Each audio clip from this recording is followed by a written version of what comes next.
no mõtleme korra Eesti suuruseni, zoomime välja, ütleme Euroopa suurus, zoomime välja, planeedi suurus, zoomime välja, zoomime veel välja, päikesesüsteemi suurus, zoomime veel välja, päikesesüsteemis praegu tegutsevad teiste tähesüsteemide grupid, Orioni grupp ja Plejadid ja võeti, need läksid nendest nagu liiga suurtesse.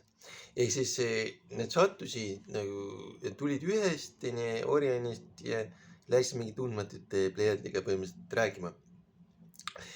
Ehk siis selles suurusjärgus need läksid liiga suurde.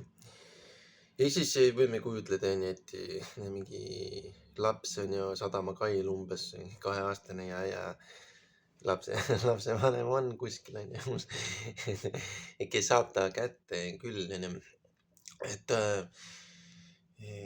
ja siuke seiklushimuline rändur siis nii-öelda, kes on natuke kaugele läinud ja väga julgelt ja nende sadamatöötajatega hakanud seal rääkima.